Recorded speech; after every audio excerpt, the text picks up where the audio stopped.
bagaimana perbedaannya antara ukuran manusia dan ukuran Allah ya. Ukuran manusia itu sangat jauh berbeda dengan ukuran Allah ya. Manusia selalu mengukur dengan dua kecenderungan ya. Dengan hati yang condong kepada aturan-aturan atau kepada perbuatan, kepada usaha, dan tapi mengabaikan kasih. Ya, itu sisi pasif hati kita, sisi pasif hati kita, atau itu disebut juga ekstrim kanan ya. Lalu yang kedua, kecenderungan hati kita itu lebih mengutamakan memilih kenyamanan kita ya, mengatasnamakan kasih, tapi mengesampingkan kebenaran atau mengesampingkan aturan ya. Nah, Tuhan makanya standar Tuhan itu jauh berbeda dengan standar kita. Nah, seperti yang kita lihat di sini, Tuhan ingatkan kepada Nabi Samuel ya, bahwa kalau manusia memilih seorang raja, berarti kan biasanya apa? Badannya tegap, gagah, pintar, cerdas, ya kan? Kalau dia kuliah zaman sekarang mungkin IP-nya bukan 4, 5 mungkin atau 7 gitu. Lalu badannya gagah, kalau dia ngomong itu berwibawa, Bapak Ibu ya. Nah, itu standar dari manusia. Ya, perawatakannya tinggi ya. Nah, ini menggambarkan siapa sebenarnya Bapak Ibu? Dalam nas ini adalah Saul ya, raja yang gagah. Raja secara kasat mata itu, dia itu postur tubuhnya itu pantas menjadi seorang raja. Seperti yang kalau kita lihat di film-film, biasanya anak muda atau rajanya itu gagah gitu, bijaksana. Nah, demikian juga Tuhan mengingatkan Samuel ketika ia akan dipercaya Tuhan mengurapi seorang raja dan dia tidak tahu siapa raja itu. Tuhan suruh dia pergi ke keluarga Isai. Ya. Sesampai di sana, ya Isai pun demikian Bapak Ibu. Ya, dia ketika seorang Samuel meminta anak-anak Isai, maka Isai memunculkan anak-anaknya mulai dari yang gagah-gagah, yang memang dia adalah prajurit ya. Lalu di ayat 10 dibilang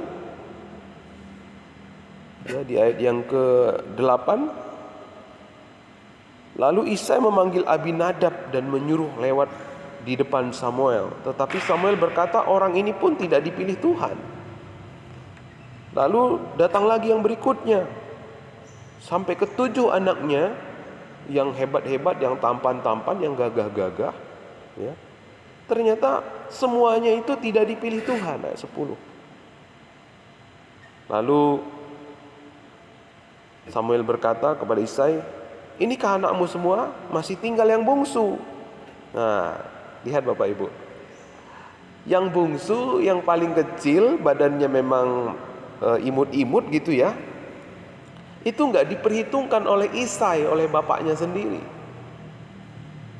Karena itu sampai-sampai lupa Isai memunculkan anaknya Daud. Tidak disuruh datang, dibiarin aja mengembalakan domba di padang.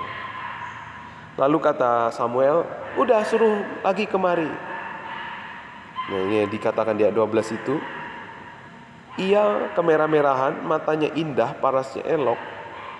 Lalu disitulah Tuhan berfirman kepada Samuel, bangkitlah, urapilah dia, sebab inilah dia. Samuel mengambil tabung tanduk berisi minyak itu dan mengurapi Daud di tengah-tengah saudara-saudaranya. Sejak hari itu dan seterusnya berkuasalah roh Tuhan atas Daud. Lalu berangkatlah Samuel menuju Rama. Inilah proses pemilihan Raja Israel yang dilakukan oleh Tuhan melalui Samuel. Kita melihat Bapak Ibu, standar yang digunakan oleh manusia jauh berbeda dengan standar yang diberikan oleh Tuhan. Kita selalu berpikir, ya, kita selalu cenderung memakai ukuran kita. Kita selalu menggunakan standar kita dalam kita menjalankan kehendak Tuhan. Sama seperti Samuel, sama seperti Isai. Dia gunakan pikirannya, digunakan standar dalam hatinya. Oh, yang tampan nih pastinya yang jadi raja itu yang gagah. Dia prajurit, dia hebat gitu ya. Ternyata semuanya itu tidak dipilih oleh Tuhan. Yang dipilih Tuhan justru yang tidak diperhitungkan manusia, yaitu seorang Daud. Nah, Bapak Ibu tahu kenapa hati kita sulit sekali untuk selaras dengan hati Tuhan. Nah, minggu yang lalu saya sampaikan, karena hati kita terluka. Kita telah jatuh ke dalam dosa. Jadi jatuh ke dalam dosa itu membuat kita jauh dari kasih Allah. Ya, dari waktu kandungan kita kekurangan kasih sayang dari bapa mama kita. Apalagi waktu kita anak-anak sampai kita besar, ada luka mama, luka papa yang kita alami dalam kehidupan kita. Dan ketika kita terluka, kita belum sembuh, kita nggak ngerti kehendak Tuhan, kita melakukan kebenaran kita sendiri. Akhirnya kita juga akan membawa luka-luka itu kepada orang-orang yang ada di sekeliling kita. Ya. Kenapa? Kita sendiri terluka. Nah, disinilah kabar baik buat kita semua, bahwa di dalam Yesus kita menemukan jawaban atas luka kita. Yesus mati di atas kayu salib. Ia yang seharusnya layak dimuliakan, ia yang seharusnya layak disembah, layak ditinggikan, menjadi yang paling hina dalam ukuran dan pandangan manusia. Yesus terhina, Yesus itu terhukum, Yesus itu terkutuk, supaya Bapak Ibu Saudara dan saya tidak lagi mengukur diri sendiri berdasarkan kasih dan pengakuan dari dunia ini, melainkan kita memandang diri kita di atas kayu salib. Kasih dan keadilan Allah dipertemukan. Kita ini adalah orang yang dibenarkan. Jadi kita tidak lagi berjuang benar dengan perbuatan kita. Kita tidak lagi berjuang layak dengan ketaatan-ketaatan kita. Tapi kita menerima anugerah Tuhan yang melayakkan, membenarkan kita. Sehingga ceritanya begini Bapak Ibu. Kalau kita benar-benar merasakan kasih-Nya yang begitu besar, membayar hutang dosa kita, menebus kita dari lubang kubur, mati buat kita untuk menganugerahkan kita keselamatan. Bagaimana seharusnya kita hidup? Pantaskah kita berkata-kata seperti yang kita mau? Pantaskah kita menggunakan waktu, kekuatan kita seperti yang kita kehendaki saat ini? Pantaskah kita menggunakan uang, talenta untuk yang kita lakukan hari ini? Maka ini akan membawa hati kita makin selaras dengan hati Tuhan. Makanya kenapa Daud itu dipilih Tuhan Bapak Ibu? Tahu nggak kenapa? Karena Tuhan melihat hati Daud. Emang ada apa dengan hati Daud? Bapak Ibu tahu arti nama Daud itu apa? Ada Bapak Ibu yang tahu arti nama Daud? Tigan, tahu arti nama Daud?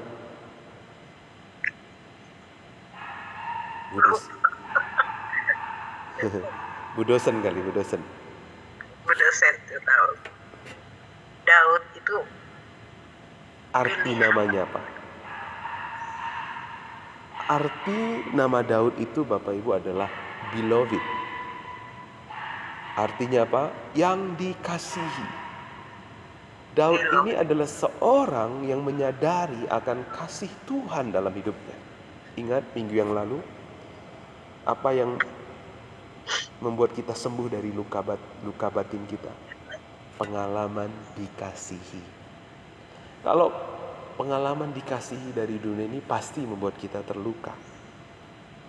Bahkan mungkin makin terluka gitu.